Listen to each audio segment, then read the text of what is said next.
என்ன நீ இதெல்லாம் ரொம்ப ஓவரா இருக்கு. இதெல்லாம் பாட்டி மட்டும் பக்கத்துல இல்லன்னா 5 லட்சம் கூட போடுவோம் போல இருக்கு. இந்தாங்க சார் பாஸ்புக் அண்ட் செக் 3 ஹவர்ஸ்ல அக்கௌண்ட் ஆக்டிவேட் ஆயிடும் சார். உங்க டெபிட் கார்டு கூட 1 வீக்ல வந்துரும் சார். அவ்வளவுதான் சார், நான் கிளம்புறேன். Thank you sir. Thank you madam. Kanmani, முதல் தடவையா என் பேர்ல ஒரு அக்கவுண்ட் இருக்கு. எனக்கு ரொம்ப சந்தோஷமா இருக்குங்க. ஆக்சுவலி இதுவே லேட் தான். முன்னாடியே பண்ணி இருந்திருக்கணும். இனிமே மாசம் மாசம் உன் அக்கௌண்ட்ல நான் பணம் போட்டு இனி வீட்டு செலவுக்கு உன் செலவுக்கு எல்லாத்துக்கும் அதுல இருந்து எடுத்துக்கோ. அக்கௌண்ட் ஆக்டிவ் ஆனதும் உன் போன்லயே நெட் பேங்கிங் நான் ஓபன் பண்ணி கொடுத்துறேன். சரியா? அதுக்கப்புறம் நீ ஆப் மூலமா எல்லா செலவையும் பண்ணிக்கலாம். ஓகே தானே?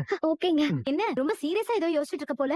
இல்ல அப்படிலாம் எதுவும் இல்ல. அப்படி சொன்னா நாங்க நம்பிடுவோமா? நீ ஒண்ணும் இல்லன்னு தான் சொல்லுவ. ஆனா உன் மனசுல என்ன ஓடுதுன்னு நல்லாவே தெரியுது. என்னடா இந்த அன்பு அவ பேர்ல டக்குன்னு ஒரு அக்கௌண்ட் ஓபன் பண்ணி அதுல அசால்ட்டா 1 லட்சம் ரூபாய் தூக்கி போட்டானேன்னு யோசிக்கிறியா?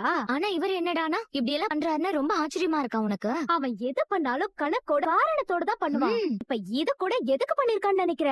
இவ டிபார்ட்மெண்டல் ஸ்டோர்ல பொருள் வாங்க போனதுல அவ்ளோ கதை நடந்திருக்கு. அது கதை இல்ல, நீ நிஜம். ஆனா இதெல்லாம் உங்களுக்கு எப்படி தெரியும்? இங்க பாரு, நான் இங்கதான் இருப்பேன். ஆனா வெளியே எனக்கு 1000 கண்ணு இருக்கு. ஆமா, அண்ணி ஒரு ஹியூமன் சிசிடிவி. வெண்ணிலா, நீயே யோசிச்சு பாரு. அவ்வளவு பொருளை வாங்கிட்டு பில் அமௌண்ட் பே பண்றதுக்கு ராஜேஸ்வரி கிளவுட் கிச்சன் ஃபேமிலில இருந்து வந்தவ அங்க காசு இல்லாம போய் நின்னா அது எவ்வளவு பெரிய அசிங்கம். அந்த அவமானம் எல்லாம் மறுபடியும் வந்துடக்கூடாதுன்னு தான் அவ பேர்ல தலையெழுத்தேன்னு ஒரு அக்கௌண்ட் ஓபன் பண்ணி அவ கையில கொடுத்திருக்காரு. மத்தபடி அவ மேல அக்கறை எல்லாம் ஒண்ணும் இல்ல. இவளை கட்டிக்கிட்ட பாவத்துக்கு ஒரு ஆம்பளை எவ்வளவு அவமானத்தை தான் தாங்குவான். இவ வீட்டுக்குள்ள இருந்தாலும் பிரச்சனை, வெளியே போனாலும் பிரச்சனை.